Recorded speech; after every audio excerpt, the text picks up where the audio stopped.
Listen! Hello and welcome to Nintendo Voice Chat, IGN's Nintendo podcast the week of September 24th. This week we will be talking about Monster Hunter and some other things like Hades, the now retired 3DS, and a lot more. This week I am joined by Tom Marks. Hello! Brian Altano. I love Monster Hunter. Of course, everyone does. And Zach Ryan. Hey, I too love hunting monsters. But I am so excited to have Tom back on the show for the first time in a month and a half, and at the same time as the elusive Brian.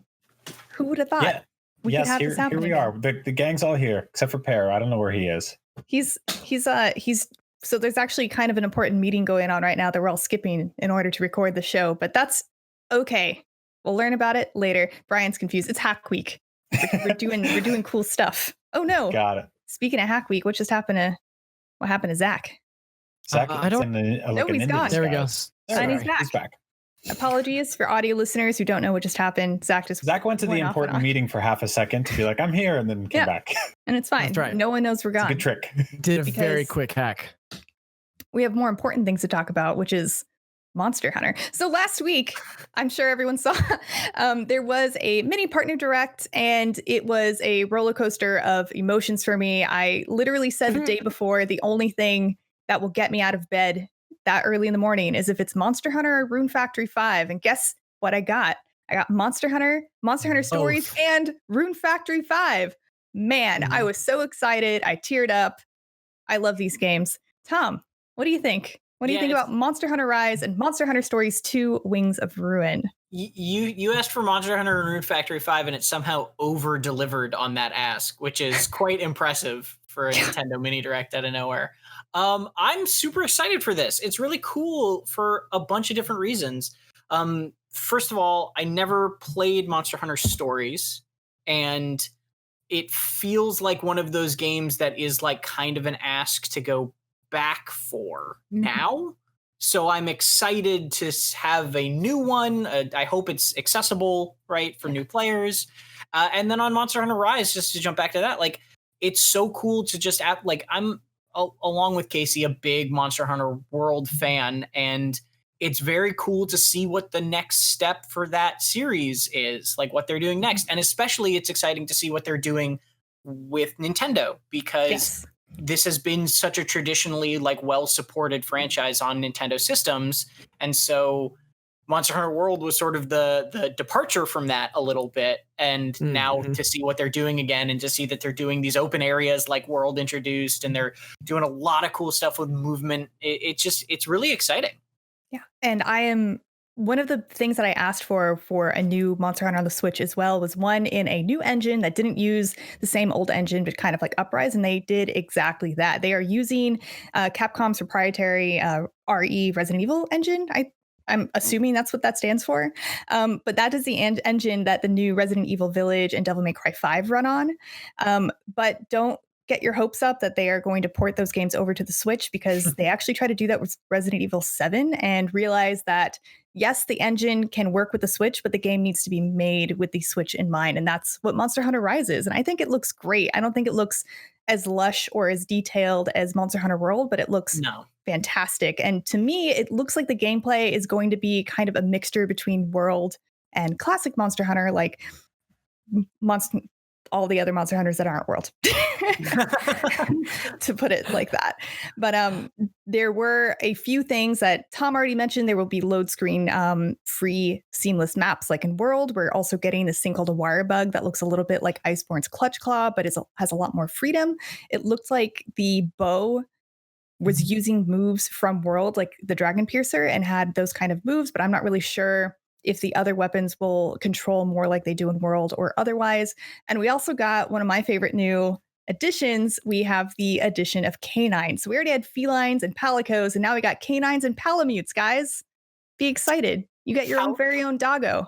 Palamute is such a bad, good pun. I love it. It's really good. It's actually good. Very good. In fact, in terms of dog puns, I would rank it very highly.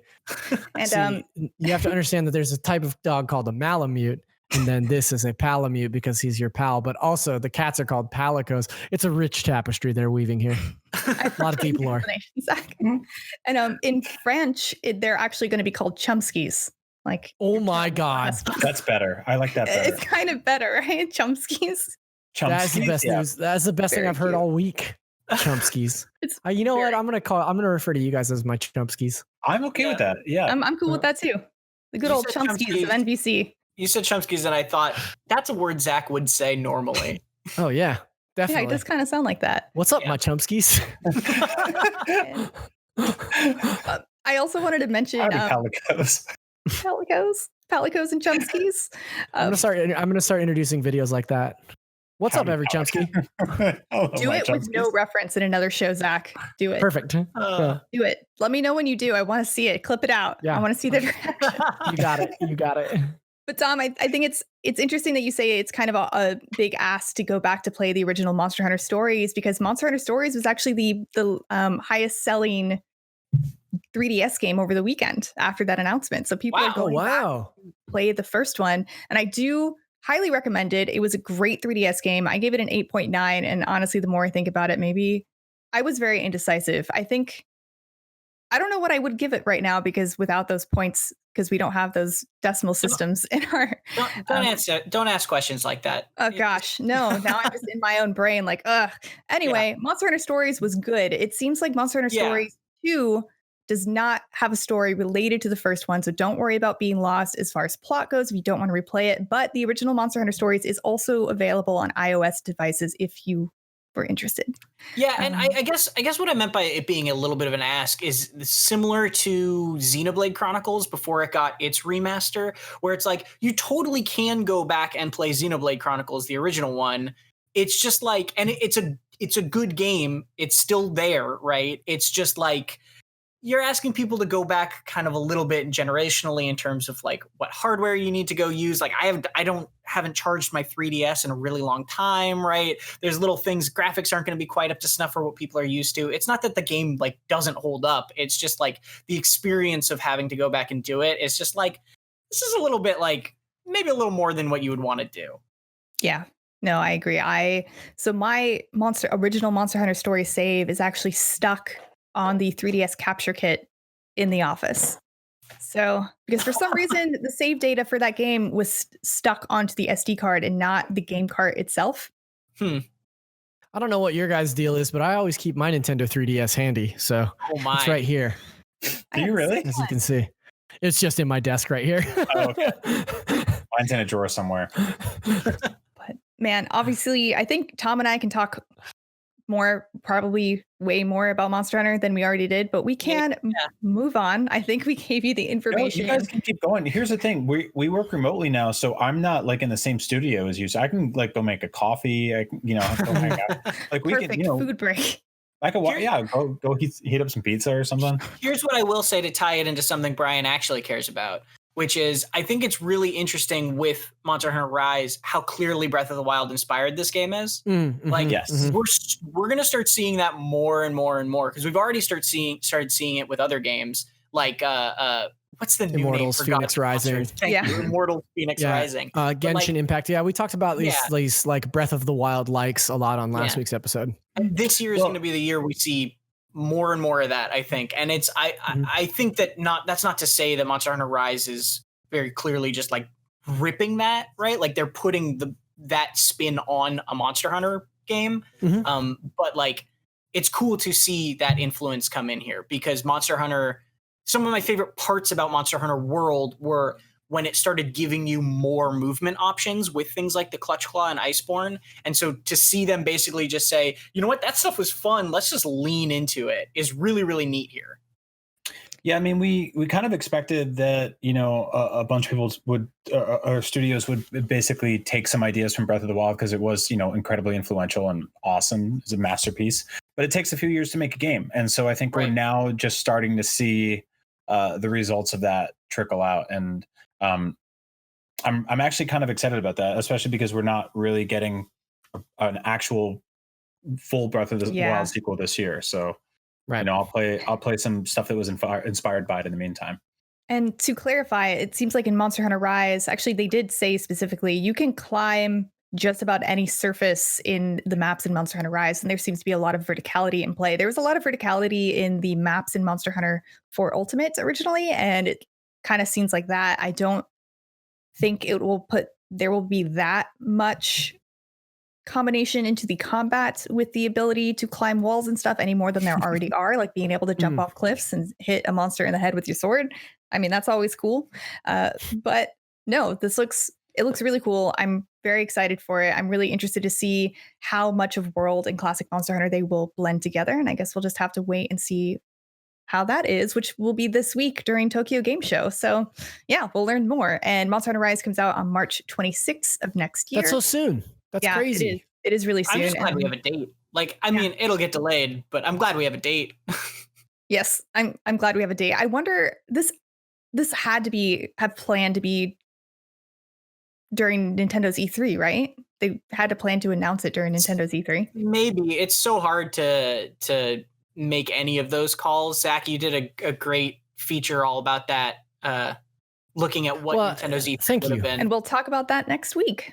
Yeah. Tom, that was a bit of a layup though, because you're the one that said like, hey, we should do a feature about what Nintendo's E3 would have been. And all I had to do was write it, So to me, the writing it is the harder part though.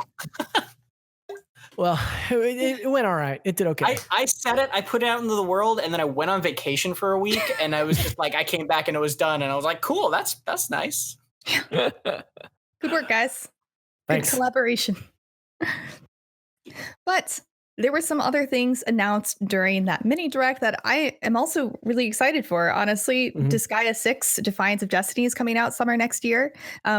We've talked about Disgaea a little bit on this show. I know also Damon Hatfield from GameScoop is also a big fan, but it is a tactical RPG with a lot of anime influence, with a ton of customizability and crazy, wacky things with stories and game mechanics. Like, I don't even know how to explain this game. I would just look it up. But this is the first time Disgaea is getting a really big graphical overhaul. And I don't think it looks good, but maybe not as wow. It didn't wow me as much as I expected, but I'm still going to play it because I think Disgaea is good. And also, if you have a Nintendo Switch online account, you're getting a free trial of Disgaea 5 for a few days. I don't remember the exact dates, but that's a thing that you get with your Nintendo Switch online account. You'll be able to play Disgaea 5 for free for a few days. You don't even have to ask for it either. Really? It just appears on your home screen, which is something that Nintendo awesome. toyed with a lot on the 3DS. I don't know if you guys remember, like, opening up your 3DS and all of a sudden they'd be like, hey, you have a demo to a game. Oh, yeah, and it's a present. Yeah, it's a present. So here, I just like open up my Switch to play Hades this morning, and I was like, that's a Disgaea demo. I was like, I took a few days off of alcohol. I was like, did I get drunk and download this? Like, if you remember, Apple also toyed with this idea when they shadow dropped a U2 album onto everybody's iPhones a few years ago, and everyone hated it. So it's still on my iPhone. Risky business. Risky business. Yeah. Some are calling Disgaea the U2 of games. I think Disgaea is a little bit better than U2, but that's just my opinion. It's a personal taste. Yeah, I haven't played a Disgaea since the very first one back on the PlayStation 2, but I know that it's a long beloved franchise and people really dig it. So it was exciting to see a sixth entry come. And it's funny that I think Disgaea has, what started as kind of a PlayStation centric series is now pretty much known for being a Nintendo guy. So I think that's cool too. Yeah, it is awesome. And even weirder is that this one is a Switch exclusive in the West, but will be coming to the PS4 as well in Japan. Cool. Yeah, it's interesting. I wonder how that deal came about. I want to know more about those things. Maybe one day someone will tell me. Maybe it just like sold. Maybe Disgaea 5 just sold so much better on Switch here in the States than it did anywhere else. So it doesn't, maybe it just doesn't make sense to bring it out for PlayStation. Yeah. And of course, there were other games announced during that mini direct, but another one that I know everyone is very excited about is Hades, which came out last Thursday. Our producer, Nick Limon, gave it, not our current producer, but He's one of our producers. He gave it a 9. And he says Hades is one of a kind roguelite that does a brilliant job of marrying its fast paced action with its persistent, progressing story through a vividly reimagined Greek mythological underworld. And Zach, I know you were super excited to talk about this. Take it away. Yeah, I love this game so much. I can't believe how much I love this game. Actually, I'm I've gone on record many times on NVC to say that Tom, you're petting the dog. Yeah. No, it's I see. You've got. Okay, I it's see. over You've got. Yeah. Who do I have? Who do I have joining me? Is that Hypnos. Artemis on my screen? Hypnos. Yeah. Oh yeah, the sleepy boy. So Red, our this current game producer, is also very into Hades. I think this game is my game of the year as of right now. Whoa. Like I am absolutely floored by how good this game is, and I don't love roguelites. I have very rarely gotten into that genre. I really love Dead Cells. And this is very kind of similar in concept to Dead Cells, except I think the thing that really does it for me with Hades is that the narrative and the systems are also tied together. Like it just really makes sense, and it's so unbelievably smart. Like it's unreal the way that like you'll run into characters multiple times the way you do in any roguelike bosses, things like that, but they'll recall previous encounters. Like they'll mention, like, if you defeated Megara but then got destroyed by the bone hydra in the next area, like the next time you run into her, she'll mention that, she'll talk to you about that. Or like any number of the characters in the House of Hades will talk to you about the things that just happened or things that happened a few runs ago. And it's interesting in the way that it really tells an intriguing story, but in these like very small, like bite-sized chunks. I can't stop playing it. And when I'm not playing it, I'm thinking about playing it. Like it is phenomenal. The combat is so smooth, and even when you die, it's one of those things where you're like, okay, well, I know what I did wrong. I can do better on this next one. So it really hooks into that like lizard brain part of, back here. That's like, okay, just do one more run. Just try it one more. You can do better on this next run. And then suddenly it's like 2:30 in the morning on a Tuesday, and you're like, I have to go to bed. Why am I still up playing Hades? I've been there, Zach. It's phenomenal. Like I love this game so much. Yeah, totally. Is anybody else? You're playing it too, Brian? Yeah. I love it so much. So like, for transparency, I've never really been the biggest fan of Supergiant stuff. It's the kind of thing where like, yeah, I totally get why people love it, and it's never really clicked with me. And so I was kind of on the fence about buying this one. Like every one of their games, I've bought every single one and been like, this is going to be the one. And it just hasn't been. It's always been so close, which is like, it bums me out because I generally love the art direction and sound design in a lot of those games. It just doesn't stick. But this one completely grabbed me. And it's because the combat is lightning fast. It does feel like this sort of like pseudo evolution of something that goes all the way back to like Robotron of, you're fending off waves of enemies coming in from different angles, and you're strategizing the exact way to do that. And it's this sort of constant push and pull of which direction do you head, which enemy do you fight, which like projectile do you parry, and it creates this sort of rhythmic dance, which is like awesome. And like Zach said, like when something bad happens, you almost always go, okay, I know exactly why that happened. I got a little cocky with it. It's got that sort of the same thing I have in like a great Soulsborne game where I push it just a little further than I should, and I get greedy, and then it gets me killed. But sometimes there's that risk reward, and I don't know if I know it was $20 for the first few days. It might have jumped up to 25 now. I think it's actually on sale as of this recording right now for 20% off on all platforms. So it's actually, cool. I think it's actually less than $20 right now. Oh, interesting. Okay. Yeah. Cause I think I got it for 20 the other day, and it's totally worth that. Totally worth that. So Supergiant's 25 and now 20. Okay. Yeah. So Supergiant's other games, Bastion, Transistor, and most recently before Hades was Pyre. They're all very different games, but like similar themes, similar feels. So I get that one might not work for you, but the other might, Brian. I think the thing that really impresses me with Hades in particular, beyond the story stuff, beyond the mechanic stuff, I think that there are a lot of games that take a genre and do the best of that kind of thing with it, right? Like, we just talked about a game that does this. What was it? Where you kind of describe it as like, oh, it's the best one of these types of games. And I really think that Hades takes that roguelite mentality and does something that is just different enough to set it apart, but also really refines and builds on all the different like roguelites that came before it. And in that kind of makes itself the kind of definitive answer to that genre. So like, I can't say enough how great this game is. And if you haven't picked it up or are thinking about picking it up, I'd give it two big thumbs up. I think you should go for it. Cool. Thank you so much, Zach and Tom and Brian, for talking about Hades, which is available now on the Switch. I didn't say anything. I just listened to the love because it's all true. But you've probably been playing it since it was in beta, right? I played it when it first came out in early access a year and a half ago, and I went, this game is unbelievable. I'm going to wait till it's done. And okay, so you're playing it now. And then I played it at the beginning of the year when it came to Steam, and I went, this game is incredible. I cannot stop myself from playing it, even though it's not done yet. And then I played about 10 hours there, nearly beat the game while it was there, and then I've been playing a ton of it since 1.0. Like, are you playing on Switch or are you playing on PC? I'm playing on PC. Okay, so one thing that I've heard and I've seen that the Switch version, when things get really chaotic and things can get very, very chaotic, there's some pretty significant slowdown in some places. Is it very smooth on PC? Do you feel like that slowdown isn't? Yeah. And that's probably just a Switch problem, which is unfortunate because it's a gorgeous looking game. Like that's really that's beautiful. the one thing that Brian touched on that Supergiant, man. Even if you don't like, because I wasn't like a huge fan of Pyre or Transistor mechanically, but I think Pyre was probably one of the most beautiful looking games I have ever played in my entire life.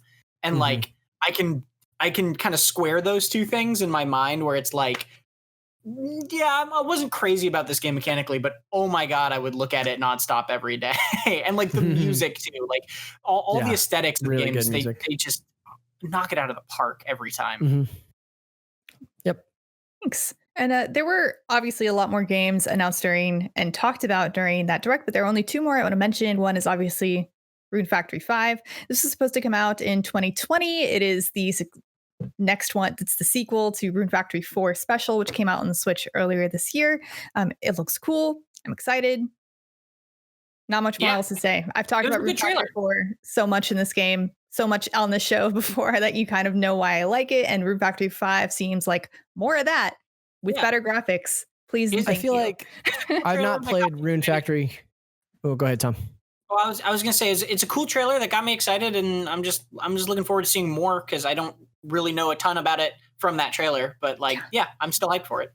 Yep, it's a. Go ahead, Zach. I've not played a ton of Rune Factor 4. In fact, I've not played any of it. But just from like your description of it, Casey. Oh, I was gonna say it sounds like there's a little something for everybody. There's a lot going on in that game, and there is. If you have many different tastes in video games, perhaps you'll find something in Rune Factory 4 to enjoy. Fans of the genre will appreciate. You almost made me do a curse, Brian. But Rune Factory 5 set to release on 2021. Lots of things to do in that game, and totally unexpected at the end of the direct. I mean, I assume it was unexpected because Microsoft had, I think just said a few weeks prior that Ori and the Will of the Wisp would not be coming to Switch anytime soon. And then here we go. It was released last Thursday. And they also announced a $150 collector's edition of Ori and the Will of the Wisp. And it's just cool. It's a good game. A lot of people liked it. Heartily recommend this. If you liked the first story, it's just a phenomenally good version of that. It actually, interestingly, learns a lot from Hollow Knight in the design of this one that are some pretty cool changes to Ori, and it's just also gorgeous. And I cannot recommend Will of the Wisps enough as well. Yeah, I love the first Ori, but don't currently have an Xbox. And so I'm looking forward to playing the second one because I wasn't able to play Will of the Wisp when it came on to Xbox One earlier this year. And that is about all we have to say about the mini direct from last week. If you need more information, there are articles out there on IGN.com all about it. But otherwise, I want to move on to another piece of news that dropped last week that is pretty pertinent, and I think we need to talk about. Zach's leaving. Goodbye, Zach. But he'll be back to talk about. Oh, he got a thing. It's headphones. It's my headphones. My earbuds are dying. Please carry on. I didn't mean to derail the show. No, I'm sorry. I was just like, oh no, where'd he go? Not an emergency, but maybe an emergency. This isn't an emergency. We've talked about this forever. Nintendo has finally ceased producing Nintendo 3DSs. I feel like we have mourned the 3DS multiple different times on this very show within the last year or two, especially when the Switch Lite came out, when one of the last games came out for 3DS. We kind of kept asking, is this it? Is this the last time we'll be getting something new on the 3DS? And now we will be getting no more new 3DSs. So 3DS has sold more than 75.87 million units since its release in 2011. And I guess its biggest gimmick is that you're able to play games in 3D. And my question for Tom, Brian, and Zach, did you actually use the 3D function very often on your 3DS? Early on, constantly. Yeah.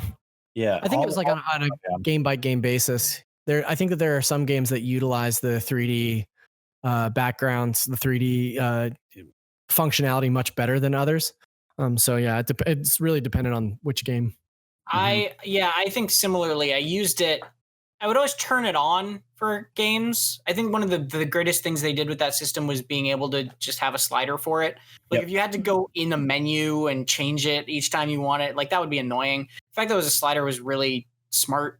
I basically never used it after a certain point beyond just like checking to look at the novelty of something, because it was cool and it worked and it was neat, but it was also just like a little bit annoying that you had to hold the 3DS in a very specific position to really get it to work as best as you could. And it wasn't a matter of like, I didn't like that as much as it was like, I just didn't really want to do that all the time when I was just like casually sitting on the couch. Like I wanted to be able to sit in weird positions and play a dumb game like a slob. And like, you couldn't do that with 3D. We've all seen your Nintendo Switch updated review where you're playing upside down, Tom. We know how weird you like to get. Yeah, exactly. I think that in combination with the like sort of persistent like loose hinge issue that happened a lot with the early 3DS models meant you had this like wiggly top screen that would break the immersion or your line of sight every single time you hit the 3D slider all the way up.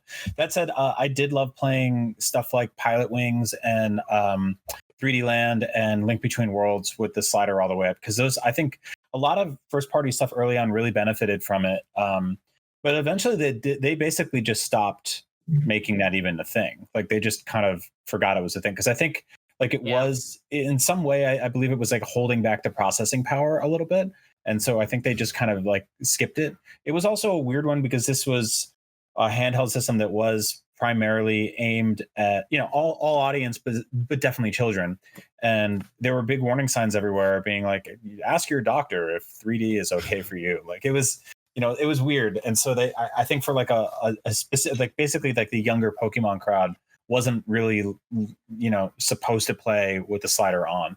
But I dug it. I remember just like flipping around the menus with it and stuff like that, and like playing a bunch of like launch games with it and stuff. I still remember like bringing home that first 3DS and how weird that design was, how it came with a pack of AR cards. And it was just like that was cool.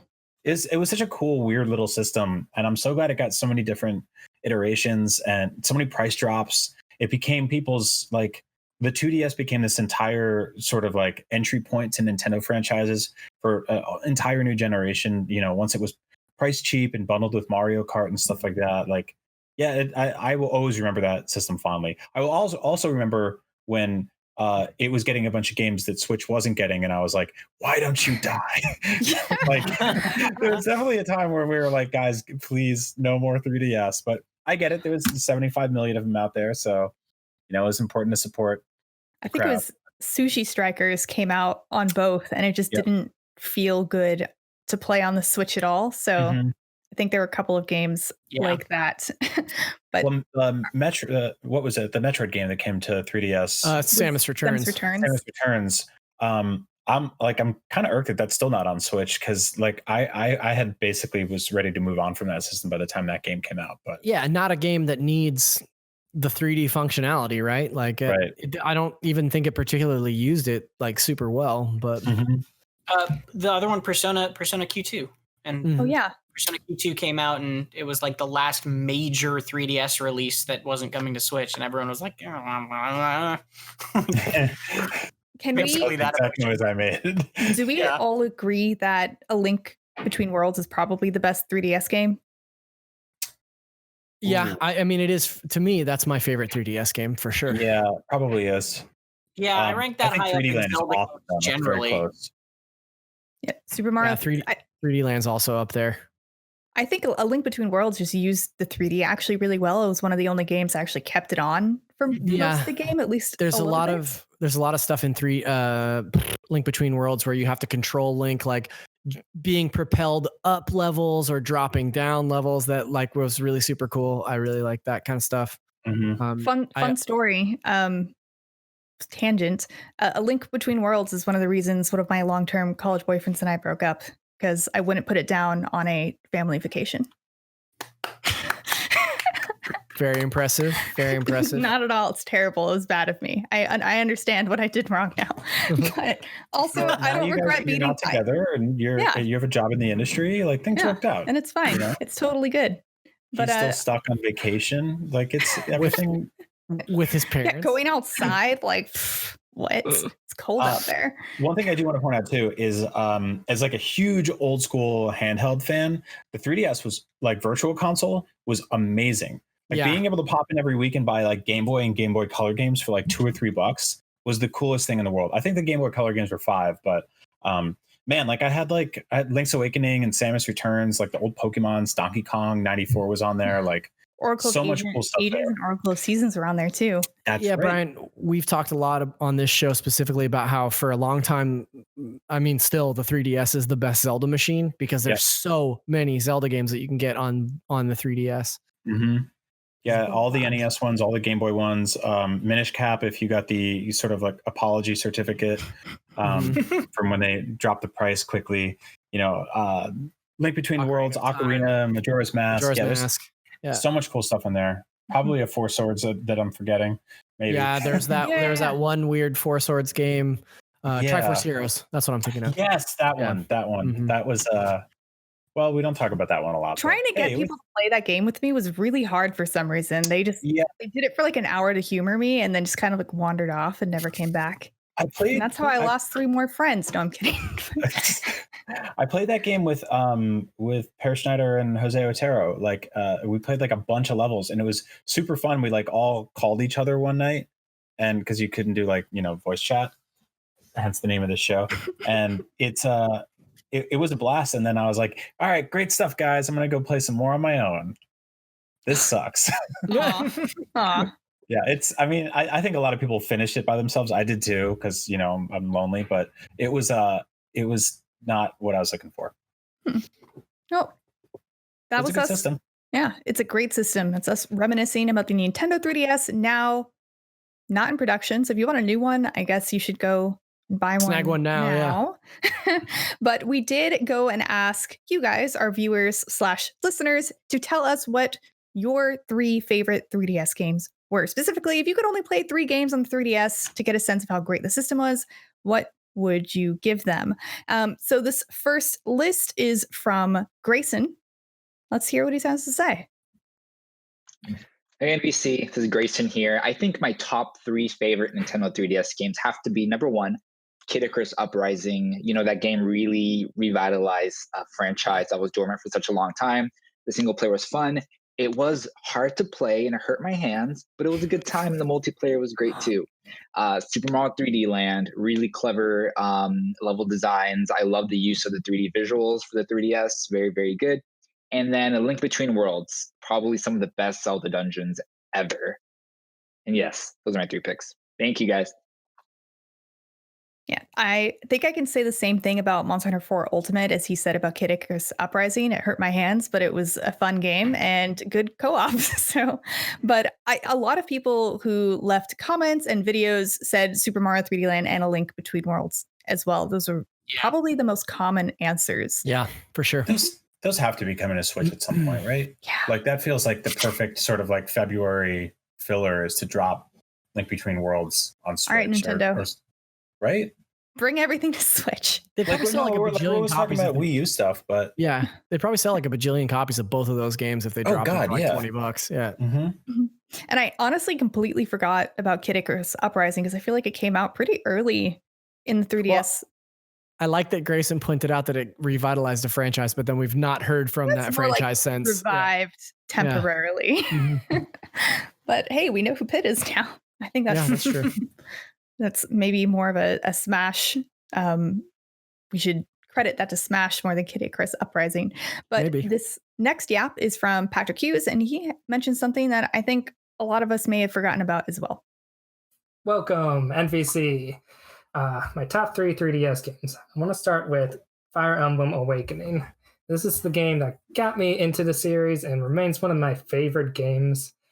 Just adore the art direction, the music, the support conversations, everything about it. I also want to give a shout out to Phoenix Wright, particularly Professor Layton versus Phoenix Wright. That's what got me into the series because I was a huge Layton fan and then discovered Phoenix Wright games from there and just dove down the rabbit hole. And the 3DS remains one of the best platforms to play those games, in my opinion. And then lastly, Street Pass games were so unique. I want to give a shout out to them because nothing brought a smile as pulling the system out of your pocket and seeing that green light. So I completely forgot about those Street Pass games and I loved them. And I think one of my favorite things about going to game events and conventions was everyone having their 3DS on them to do Street Pass and then opening up and seeing like you cross paths with like Reggie or someone cool and they're on your 3DS now. Street Pass was awesome. I was hoping that the Switch would have something similar because I assumed a lot of people would have their Switches on them, but yeah, we never quite got something similar. But I'm glad that he mentioned Fire Emblem because that reminded me that Pear wanted me to mention on the show this week that the SNES Online got an update today in Japan, and they actually got a Fire Emblem game for Switch that was never released here in the States. It was a Super Nintendo Fire Emblem game. Fire Emblem, it's called Mystery of the Emblem. That was never released or translated in the States, but it is available on the Japanese eShop. Yeah. Which you can make a Nintendo Switch Japan burner account and just add it to your regular Switch and download that SNES app from the eShop and access a few different games. Same for the NES. It's super easy. Somebody probably did a tutorial on it, but you have the info. And now I implore you to go solve the puzzle. And last but not least, for the main topics of the day, this isn't so much of a main topic than just a mention, but it is Nintendo's 131st birthday this year. So happy anniversary / birthday of existing Nintendo. We celebrate you every week here on Nintendo Voice Chat. Slow clap, little happy birthday. That is wild to think about. Yeah, right? When so many of their competitors are like 100 years younger than them, it's kind of a crazy thing to think about. And obviously they've changed a lot as a company, but yeah. If Pear was here, he'd definitely mention Hanafuda cards. I feel like he has to mention Hanafuda cards in the same way that Brian has to mention Resident Evil 4 on every episode. So good. So that's about it for the main topics of this week. So now let's talk about more news that are not as big news as the other news we already talked about, at least not for Nintendo fans. So there was some big news last week that we heard, or was that this week? I don't even know how time works anymore, but Xbox is acquiring Bethesda for an absurd amount of money. I think like $7.5 billion. Like 3.5.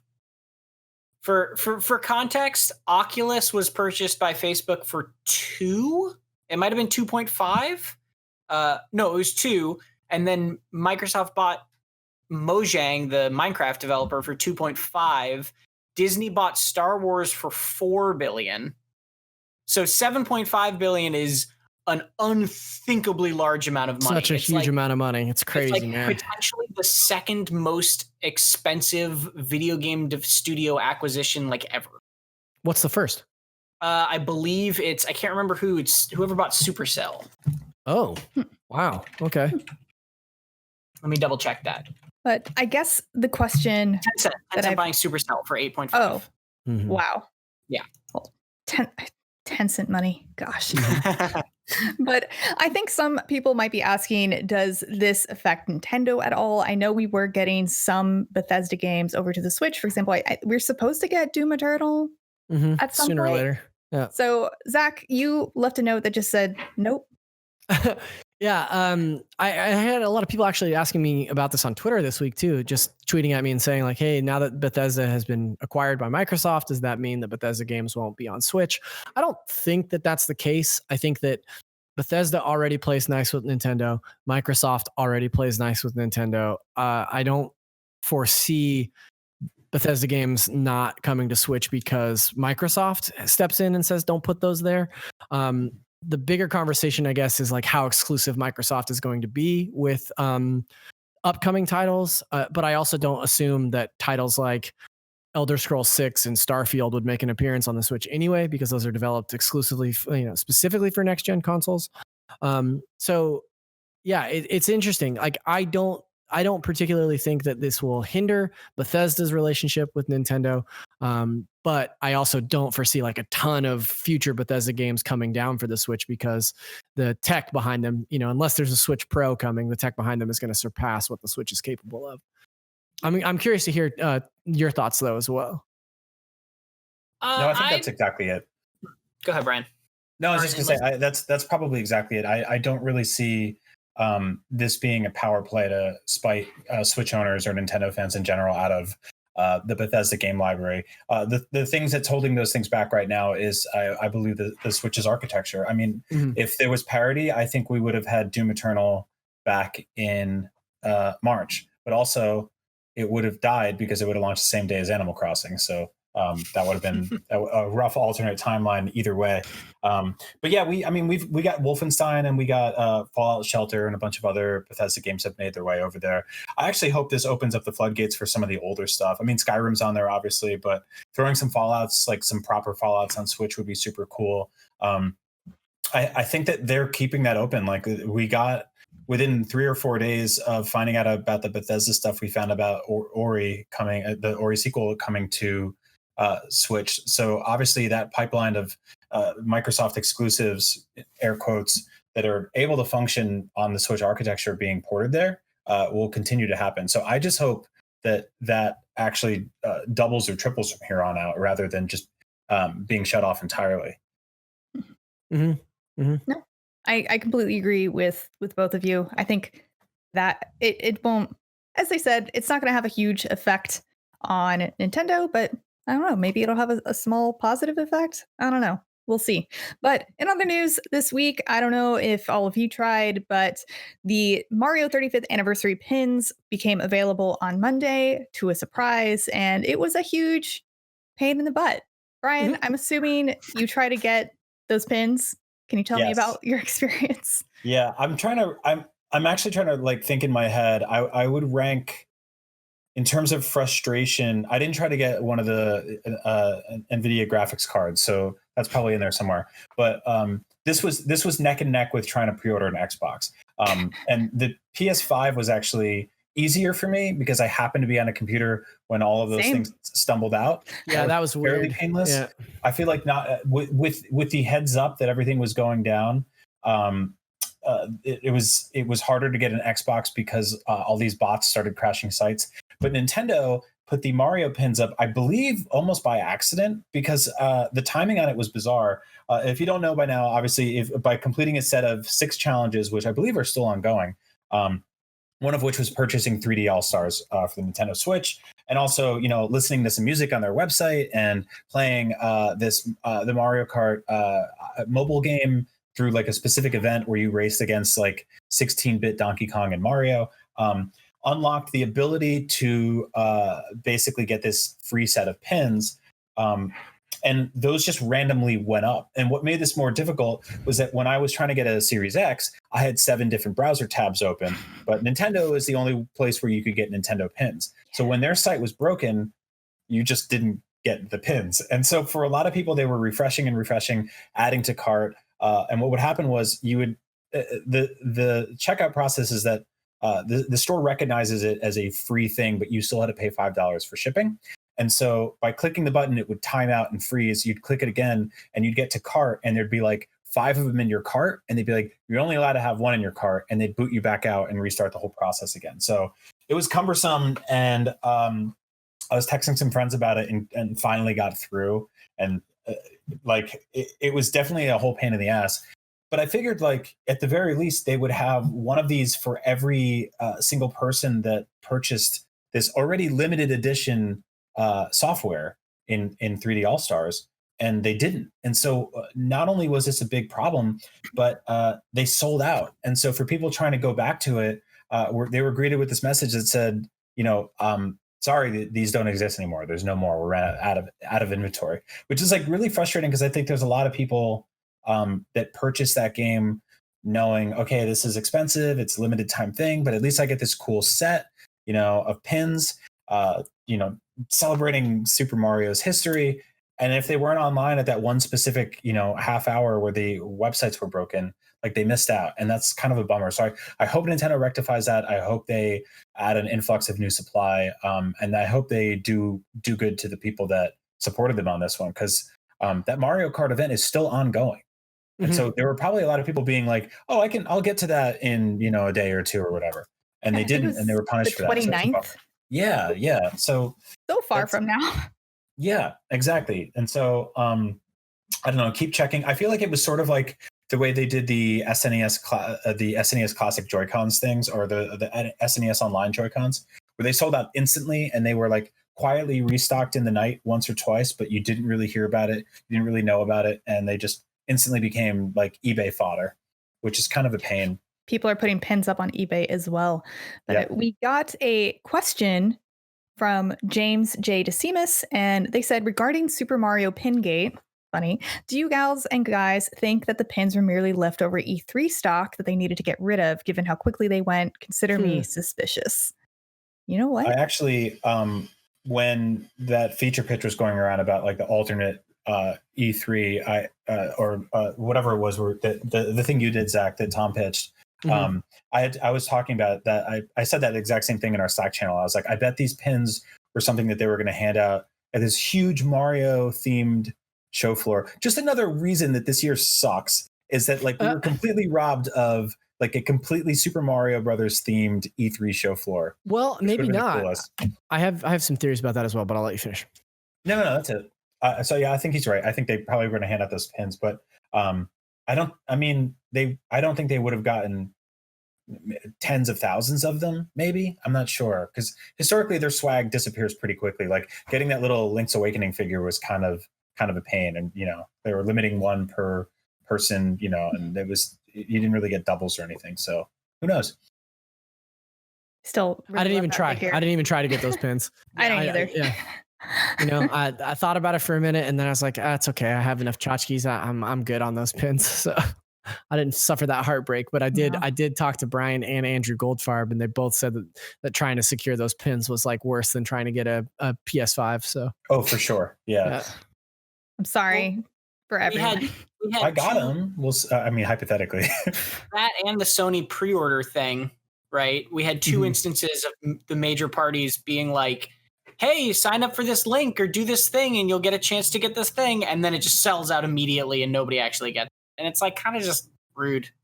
Yeah, that was the craziest thing. That whole PlayStation jam was like, they send out a bunch of invites to people that had, like previously qualified. I think it was like hours played or platinums acquired or something that people got invites for.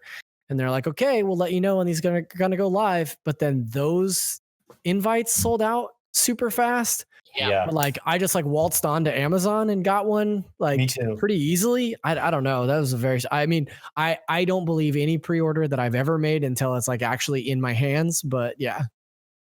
I mean, even you guys remember with the Switch, like they weren't even delivering that first weekend for a lot of people, and there were tons of people. I remember you had to scramble to go get one, and they showed up, like a selection of them showed up at the office. Like mine came to the office on time, and I felt so bad because there were so many people looking over at me like like, well, how come you got yours? What did you, like, why do you have one and I don't? Like, I felt bad.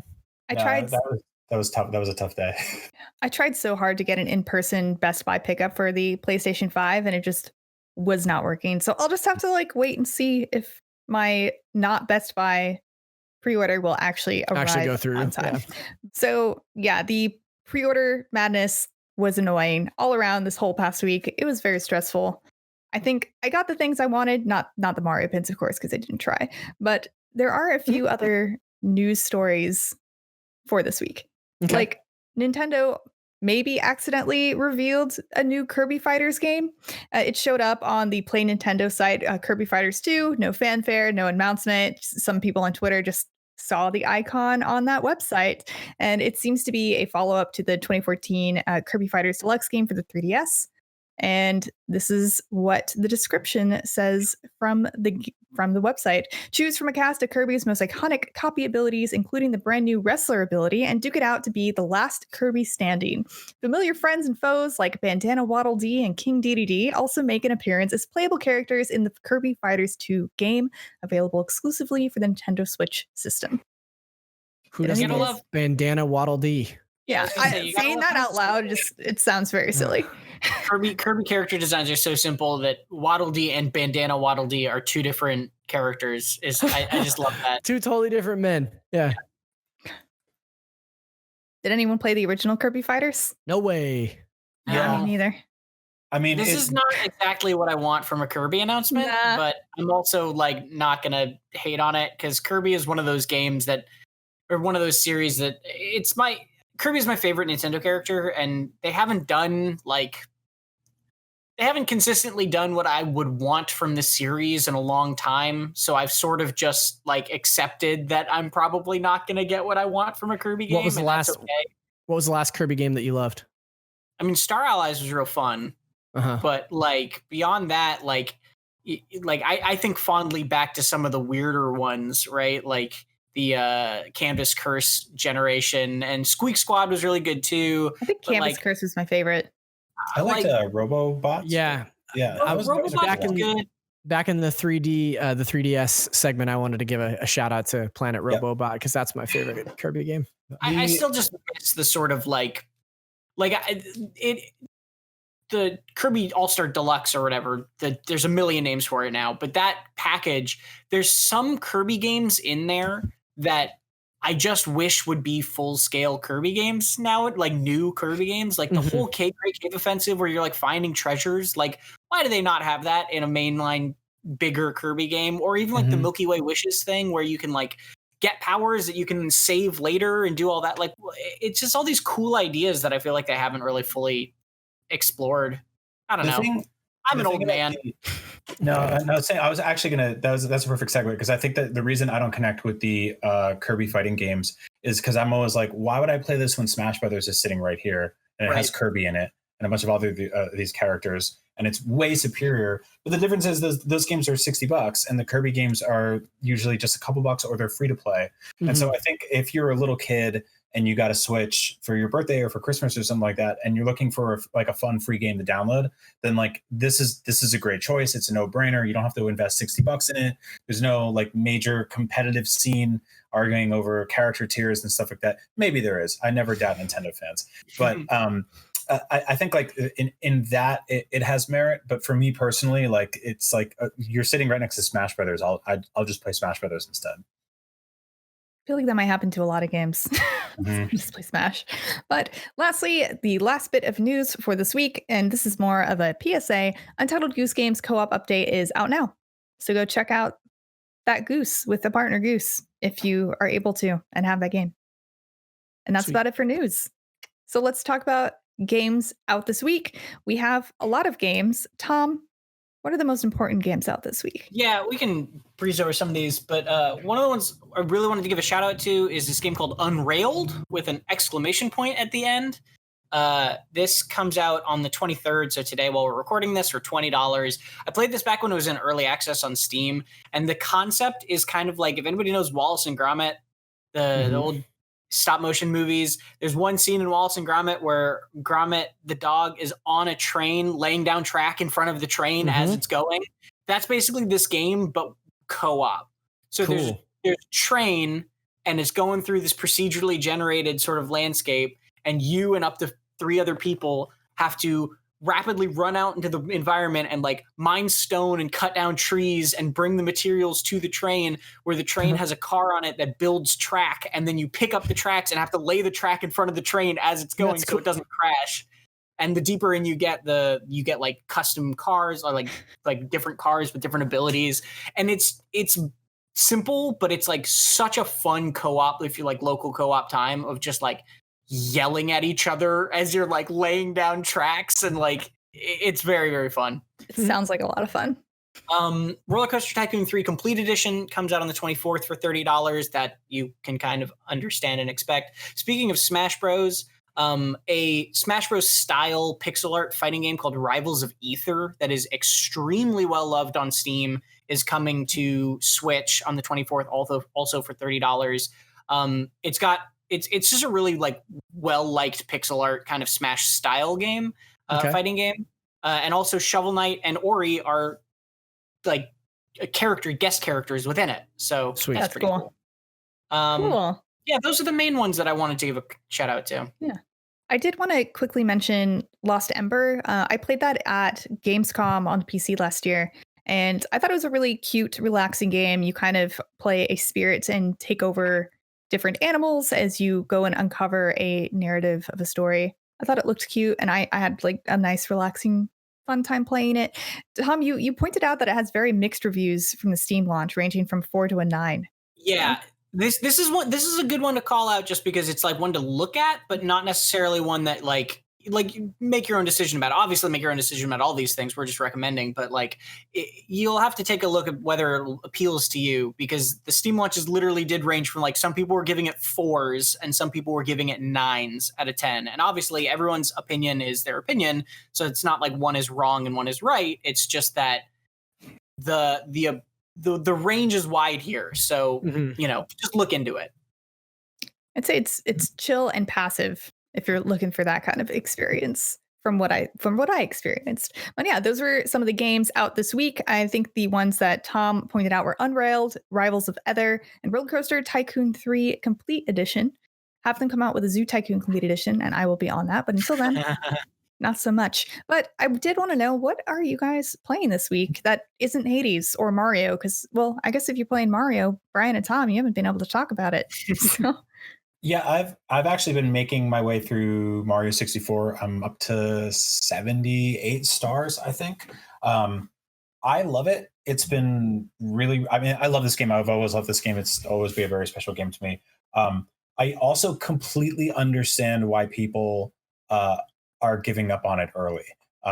It is definitely a sort of frustrating experience. I think if you're just jumping into this game for the very first time in 2020, the camera does fight you a lot, but I do think that it's worth pushing past. But that said, if you don't, I do not blame you. I do not fault you. I tweeted about how I think it still holds up, and a lot of people told me like they didn't feel the same. I think that's a completely acceptable and honorable take. Like, it's if you don't want to struggle through a video game, even a classic, video games are a lot different than sitting down and watching like an old silent film or something like that. Like, you do have to push forward and progress through them. That they don't just play out in front of you regardless of your input.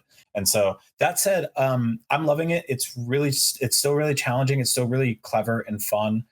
It's been sort of surreal having my 2-year-old watch me play it, because like she's saying Mario and Goombas and like go get the star and all this fun stuff. And like I was way younger when that game first came out, and having it again on Switch has just been really, really cool to just sort of have immediate access to it again. And I played the PC port, I played the 3DS port, I played it on Wii U and they got ported there. It feels really, really good with a Pro controller. I noticed that playing with in handheld mode, it feels like the dead zone of the sticks feels a little bit off to me. And so I'm just like, the controls feel a little more finicky. Like if you're experiencing that, let me know in the comments. I feel like Pro controller is the way to go with that one. But yeah, I dig it, and I'm excited to finish it and move on to Sunshine, which is a game I haven't played since 2002. Mm-hmm. Janet literally texted me today that I need to get over my inverted, I don't know, aversion, my aversion to inverted control, so I can play Mario Sunshine again. Nah, I don't know. It's definitely, I mean, I could see that being completely frustrating, and I think it's like, it's pretty wild that it's not there. Yeah, it's pretty crazy. Give us the options. Like, come on. It's not asking a lot. Yeah, I mean, I do, and now that like that collection of games is in my hands, I do have a lot of qualms with, and I've said it a couple weeks ago. It does feel like a very bare bones package, but I think once you get past that, the games, they speak for themselves. Mm-hmm. Mm-hmm. Unless they don't have options, in which they don't speak for themselves. Tom, what are you playing this week? A lot of different things, like a million billion games I've just been playing over. Like I've been jumping between so many different things. One thing besides Hades that I will call out that's on Switch is a game called Inertial Drift, which is a racing drifting game, like a cell shaded racing drifting game. That's super, super cool. If you like racing games and if you like drifting, kind of like the weird sort of dark neon futurism of drifting, like Tokyo Drift sort of style stuff, you'll be into this aesthetically. It's the hook of it, I guess I'll say, is it's all focused on drifting, and you turn your car with the left stick like normal, but you use the right stick to adjust the angle of your drift in really granular, tight, like very, very specifically how you want it. So if you want to just drift a little bit around a corner, you'll maintain your speed. But if you got to really get around a corner, you can drift harder by pulling the stick a little harder. I don't know exactly how well it would play on Switch with the digital triggers, unfortunately, because kind of feathering the gas is something I feel like I've been doing a lot on PC. But it's got a full story mode with like kind of visual novel style little cutscenes with all really good writing, really good art. It's a really, really, really cool racing game that I think could very easily slide by people.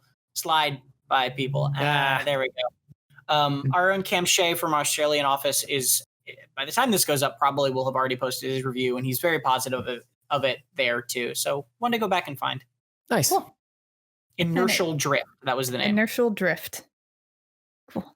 Thanks. And Zach, are you playing anything besides Hades? I've been playing a lot of Hades, and I'm working my way up to 120 stars in Super Mario Galaxy. I'm at like 103. That game gets tough. Some of those star challenges towards the end of that game are difficult. People are looking up Mario Sunshine and Mario 64 wikis like crazy, but not Galaxy because that game's too easy apparently. No, it's only the latter stuff. Well, so like I think it's interesting because like the Galaxy stuff, you don't necessarily need a wiki for it because they're just really difficult challenges. Like the purple coin runs where you have to collect 100 coins in a level, but you're on a conveyor level, and you like if you miss one coin, you basically have to start over. Like you don't need a wiki for that. You just have to be good at the game. It's like they're tough. Or like the one that I was doing last night, the Daredevil stars. You only get one hit point. So if you take a hit anywhere, you instantly die and have to start all the way back over at the end of the level. And usually those levels culminate with a boss fight. So you really have to be on your game and know how to play that game. And that's like once you get above probably like the 90 star mark in Galaxy. So I'm slowly working my way through. I'll eventually get up there because I want to get that secret level, and I want to unlock Luigi, and I want to find out how many times I died when I was playing Super Mario Galaxy, because it is probably in the hundreds at this point. So, man, what have I been playing? I did check out Nexamon Extinction last week, and by me playing, I mean my partner controlled it, and I tell him what to do. So that's nice. What I'm. But hey, it works because it's a turn-based game. Co-op so, gaming. Yeah, right. It's fine. You can co-op anything if you really try hard enough. So, but I don't know if I played enough to really give you a critical analysis of this game, but I think the designs are great. The animation is really cute. The names are really funny and just kind of like they bring a smile to your face. And I think the story is especially interesting. They have a lot more fantasy and intrigue than your standard Pokemon game, for example. Like there is a calamity happening, there's bad stuff going on. It is serious. It's not just you going off collecting badges, but it is the day of your like 10th birthday or something, and you get a monster and you go out into the wild. But Cool. it's pretty cool. It's interesting. And they have a stamina mechanic, kind of like Temtem, and they have a catch mechanic so that when you actually try to catch the monster, you have to do button impresses. It's not just an automatic thing, and the better you do it, the higher chance you have of actually catching the monster. So That's yeah, cool. next month's pretty interesting. I think I'm gonna play a little bit more today, so we'll come back. I also this was actually before last week's episode, but I did beat Tell Me Why for the Xbox, but that is Nintendo, so you should go read Janet's review of that if you're interested.